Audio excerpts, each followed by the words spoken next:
룻기 1장을 보겠습니다. 구약성경 룻기 1장을 봅니다.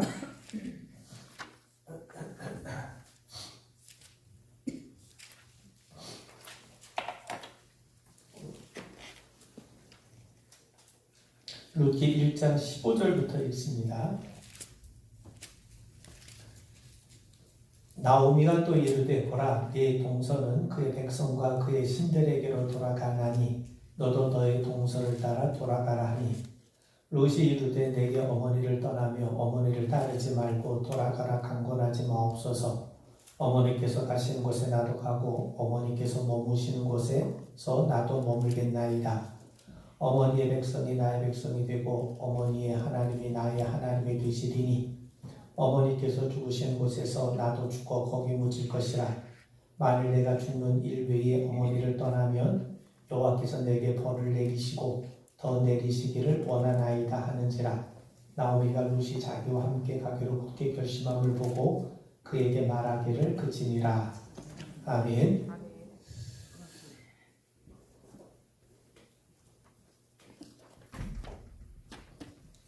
예, 할렐루야.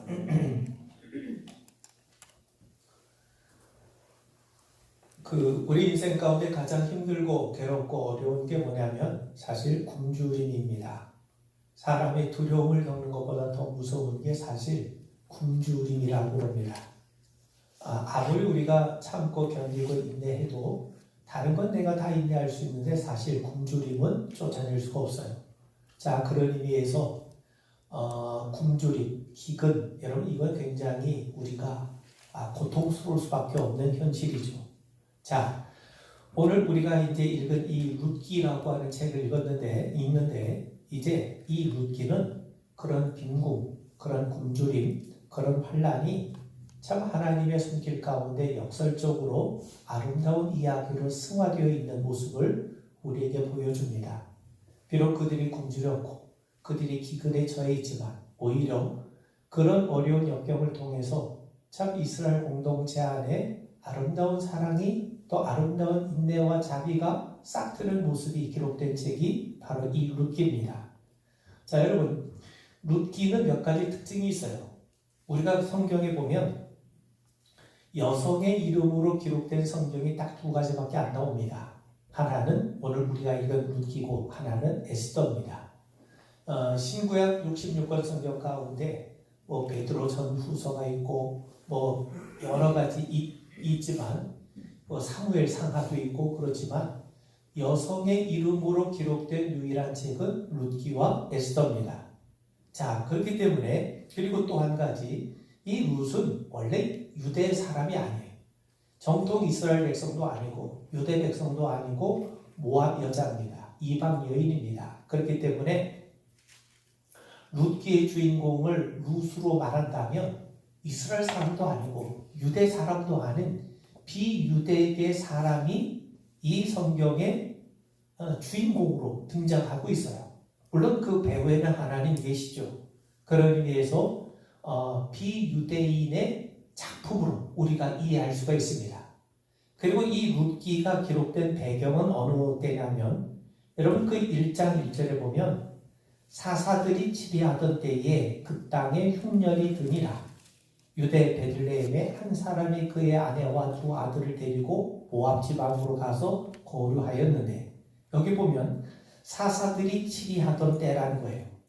사사들, 우리가 지난번에 사사기를 살폈지만 사사기 시대는 이스라엘 백성들이 참 암흑의 시대입니다. 왜 암흑의 시대냐면 아주 주구장창 그들이 하나님 말씀에 순종하지 않잖아요. 하나님께서 가나안 사람들 다 내보내라고 말씀하셨는데도 내보내지 않고 그들의 우상을 섬기지 말라고 했는데도 불구하고 그들에게 찾아가서 우상을 섬기고 그리고 이방 백성들에게 압제를 받고 그래서 하나님이 그들을 불쌍히 여기셔서 사사들을 보내주셨는데 그때 잠깐뿐 사사들이 살아있는 동안에만 하나님을 섬기는 척하다가 또 사사들이 사라지면 언제 우리가 하나님을 섬겼냐 하는 마음으로 계속 이방 신에게 절하고 거기에 빠져들어갔던 시대가 사사시대입니다. 한마디로 말하면 영적으로 굉장히 암흑의 시대가 바로 이 사사시대죠. 자, 성경은 사사시대를 어떻게 우리에게 표현하고 있냐면 그때 왕이 없어요. 왕이 없다는 말은 백성들에게 권위 있는 자가 없다는 거예요. 왕이 없기 때문에 사람들이 다 자기 소견대로 행합니다. 자, 여러분, 사실 우리가 보통 그 독재 시대보다 더 무서운 게 무정부 시대라고 하지 않습니까? 다 자각기, 다 왕이 없기 때문에, 달리 말하면 여기서 말하는 왕은 진짜 세상적인 왕이 아니라 이스라엘 백성들의 왕이 누구십니까? 하나님이시잖아요. 이스라엘 백성들은 이미 하나님께서 우리의 왕이심을 알고 있어요. 그런데도 왕이 없었다는 말은요, 하나님 없이 살았다는 거죠. 하나님을 인정하지 않고 살았다는 거죠. 하나님을 진지하게 고려하지 않고 살았다는 겁니다. 하나님에게 아쉬울 때는 하나님의 은혜를 구하지만, 그리고 그 위급한 순간이 지나면 언제 우리가 하나님을 섬겼냐 하는 식으로 하나님 앞에 맹얼차게 돌았던 그런 시대가 바로 어떤 시대냐면 사사시대예요. 다 자기 소견이 옳은 대로 행했다는 말은 뭡니까? 내 소견이 하나님의 말씀보다 더 우선했다는 거예요. 자기들의 생각이 하나님 말씀보다 더 뛰어나다고, 하나님 말씀대로 하면 뭔가 손해볼 것 같고, 내 생각과 뜻대로 해야 잘 될 것 같고, 그런 것으로 충만했던 시대가 누구냐? 어떤 시대냐? 바로 사사시대입니다. 자, 그런데 여기 보면 사사시대 때에 엘리멜렉이라고 하는 사람이요, 나오미를 데리고 그 두 아들을 데리고 어디로 이사를 갑니까? 유대 베들레헴에서 어디로 가냐면 모압으로 가요. 그리고 거기서 모압의 두 여인을 자기 며느리로 삼습니다. 자, 생각해 보세요. 이게 하나님의 율법에 합당한 모습입니까? 이스라엘 백성들이 하나님께서 주신 약속의 땅, 하나님의 허락하신 기업이 있는데 그 기업을 버리고 모압으로 이사를 가요. 아니, 뭐 살다 보면 우리가 모압 땅도 이사 갈 수도 있지, 어떻게 우리가 꼭 이스라엘 땅에서만 살 법이 있느냐? 우리가 그렇게 생각할지 모르겠습니다만, 우리가 그런 것, 자유, 거주 이전의 자유를 얘기하는 게 아니라 우리가 영적인 측면으로 보자 이 말이죠. 하나님께서 이스라엘 백성들에게 뭘 주셨습니까? 땅을 주셨어요. 언제 이제 우리가 이제 땅에 대한 이야기를 여러분들하고도 나눌 겁니다. 이 땅이라고 하는 게 그저 단순한 문제가 아닙니다. 이스라엘 백성들의 신앙과 그들의 영적인 모습과 그리고 하나님께서 주시겠다고 하는 기업과 굉장히 밀접한 관계가 있어요. 하나님의 그 이스라엘 땅을 떠난다고 하는 것, 베들레헴이라고 하는 땅을 떠난다고 하는 것은 하나님의 약속의 땅에서 자기가 어떻게 했다는 겁니까? 이탈했다는 거예요. 벗어났다는 거예요. 그리고 그 모압 땅에 가가지고 두 여인을 맞이했는데 그 두 여인이 다 모압 여인입니다. 하나님께서 이방 여인과 서로 결혼하지 말라고 말씀하셨어요. 물론 지금 시대에 우리가 그거를 문자 그대로 적용할 이유는 없습니다. 얼마든지 우리 외국인과 만나서 교제할 수 있고 얼마든지 결혼도 할 수 있어요. 저도 소원입니다. 우리 좀 며느리는 외국 사람 좀 한번 해보고 싶어요. 왜? 이제 그래야지 거기도 이제 그 왔다 갔다 할 수 있고 하니까 그게 소원이에요. 근데 이제 그게 될지 안 될지 모르겠습니다.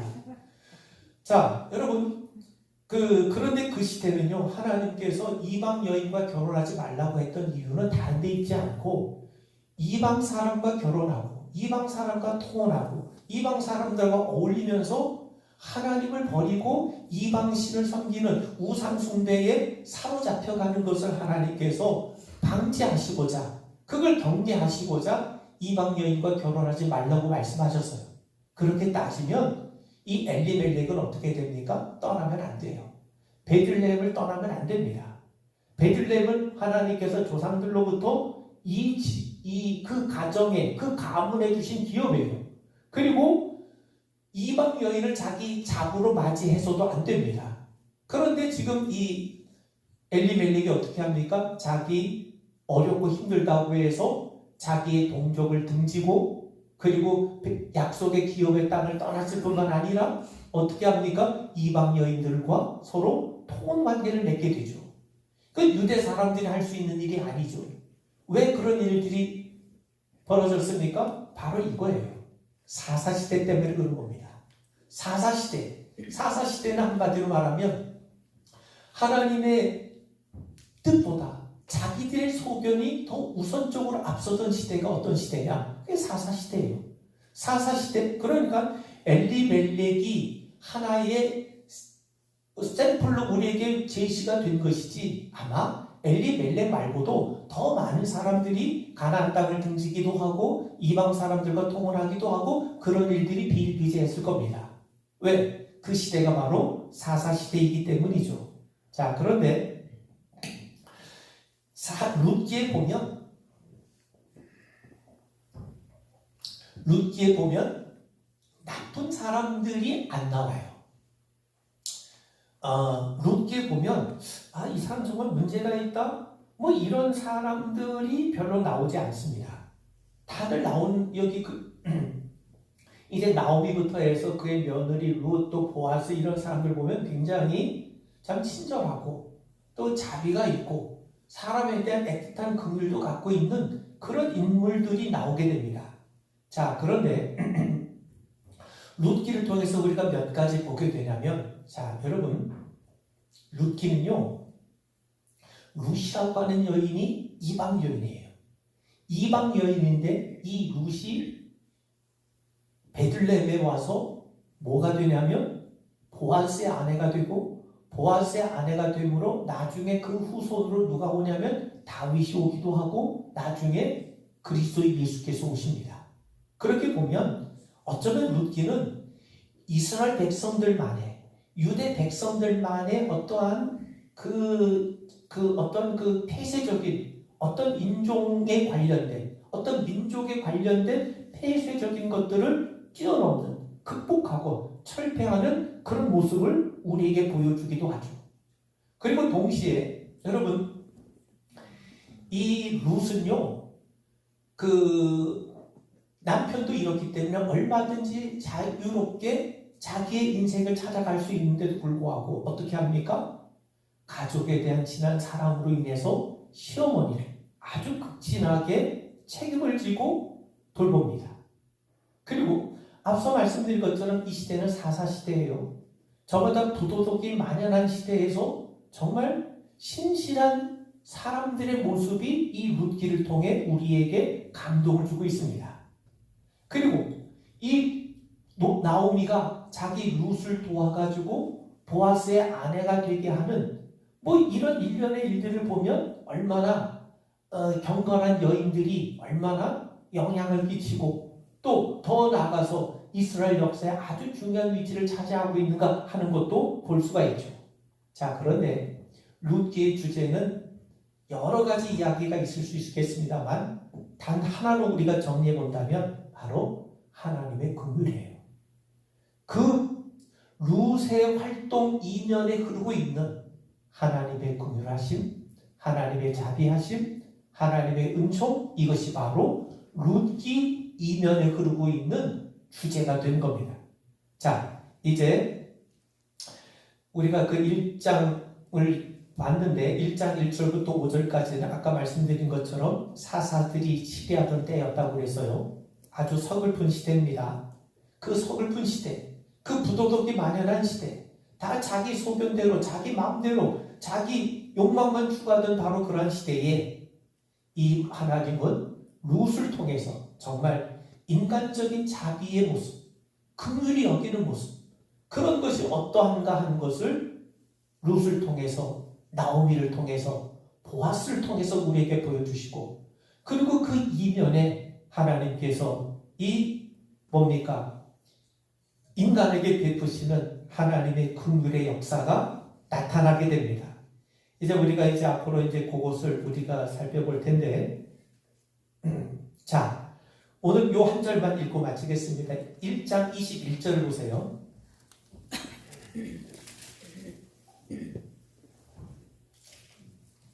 1장 21절을 보면 내가 풍족하게 나갔더니 여호와께서 내게 비어 돌아오게 하셨느니라.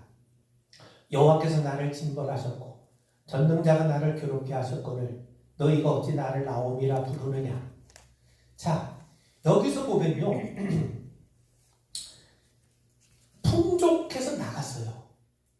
그러니까 우리가 이 말씀을 보면 이 엘리멜렉이라는 사람이 좀 여유가 있었던 것 같아요. 여유가 있었는데 흉년이 들어가지고 어디로 갑니까? 모압으로 가잖아요. 그러니까 우리가 생각하면 이 사람은요, 자기 혼자 잘 먹고 잘 살기 위해서 떠난 거예요. 왜 그러냐면 여러분, 하나님께서 이스라엘 백성들에게 말씀하신 율법이 뭡니까?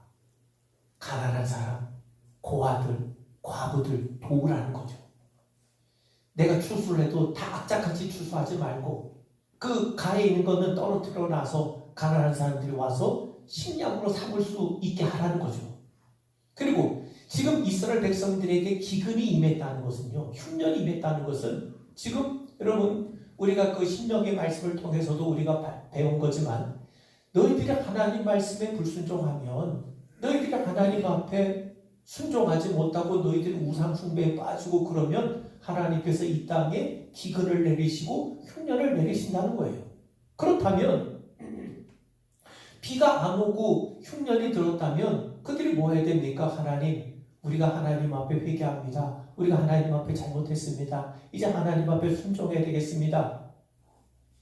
기근이 들었다는 것은 어떻게 보면 단순한 자연적인 현상이 아니라 이 자연의 현상을 통해서 하나님께서 이스라엘 백성들에게 깨우쳐 주시는 거예요. 하나님 말씀 보니까, 모세의 가르침을 보니까 우리가 하나님 앞에 불순종할 때 하나님께서 때로 기근을 우리에게 보내주시고 흉년이 들게 하시고, 그러니 우리가 이렇게 흉년이 든 건 우리가 하나님 말씀 앞에 순종하지 못한 거구나. 이제 우리가 하나님 앞에 돌아와야 오자. 이렇게 나와야 정상이에요. 그리고 모든 사람, 흉년으로 모든 사람들이 다 이렇게 먹고 살기 힘드니까 내게 있는 거 그들과 함께 나누면서, 우리 형제들, 우리 동족들에게 나누면서 그래도 이 어려움을 함께 나가야자. 이게 율법의 정신인데 이 엘리멜렉은요, 그거 하기 싫은 거예요. 자기가 갖고 있는 거 다른 사람에게 내줄 수가 없는 거예요. 하나님 말씀에 따르면, 율법에 따르면 당연히 부유한 사람은 기근이 들 때 가난한 사람들과 나눠야죠.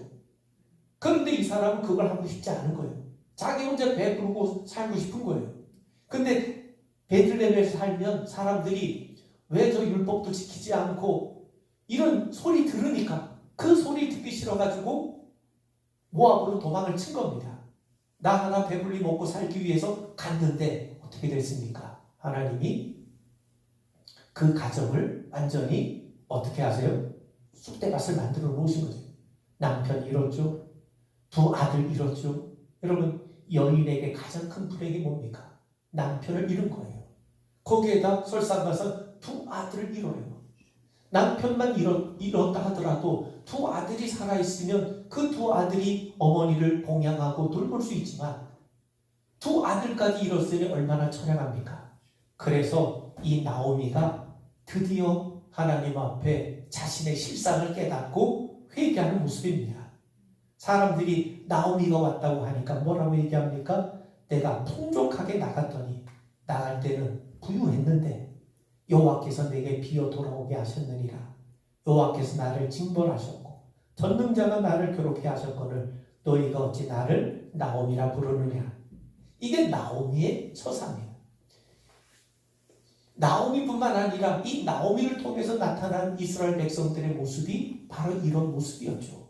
자, 그런데 22절입니다. 22절에 보면 나오미가 모압 지방에서 그의 며느리 모압 여인 룻과 함께 돌아왔는데 어느 때 돌아왔습니까? 그들이 보리 추수 시작할 때에 베들레헴에 이르렀더라. 보리 추수 시작할 때에 왔다는 거예요. 보리 추수가 시작이 됐다는 건 뭡니까? 하나님께서 기근을 끝내시고 이스라엘 백성들에게 양식을 주셨다는 거 아닙니까? 보리 추수가 시작이 됐다는 건 뭐예요? 양식이 주어졌다는 거 아닙니까? 하나님께서 이제 돌아오셔서 유대 백성들을 불쌍히 여기시고 베들레헴에 있는 사람을 불쌍히 여기시고 이스라엘 백성들을 불쌍히 여기셔서 뭐하게 하신 겁니까? 그 자리에 양식이 주어지게 된 거예요. 6절에 보면 나오미와 롯이 돌아올 수 있는 이유가 뭡니까? 여호와께서 자기 백성을 돌보시사 그들에게 양식을 주셨다함을 듣고 하나님이 이스라엘 백성들에게 양식을 주기 시작하셨어요. 하나님의 은혜가 임한 거죠. 그러니까 어떻게 됩니까? 모압에 있었던 여인이 자기 고향으로 올 수밖에 없어요. 왜? 와야 양식이 있으니까 사니까. 그러니까 결국 이걸 통해서 우리가 알게 되는 게 뭡니까? 여러분, 조금 힘들고 어려워도 하나님이 계신 자리, 하나님의 은혜의 자리에 있는 것이 그게 복된 거예요. 그리고 나오미는 어떻게 베들레헴으로 옵니까? 우리가 겉으로 보면 양식이 있기 때문에 먹고 살기 위해서 온 것처럼 보이지만 그 이면을 보면 하나님의 은혜가 있는 자리로 이 여인이 정신 차리고 오게 되는 거예요.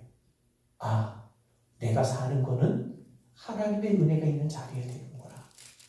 그 하나님의 베들레헴의 양식이 있고 보리 추수가 이루어지는 데라고 하는 것은 이제 막 추수가 일어서 곡식이 많이 이제 쌓아진 그때 아닙니까? 비록 그거를 보고 왔지만 그걸 통해서 뭘 깨닫게 되는 거냐면 아, 하나님이 계신 자리, 하나님의 은혜의 자리가 우리가 사는 거구나.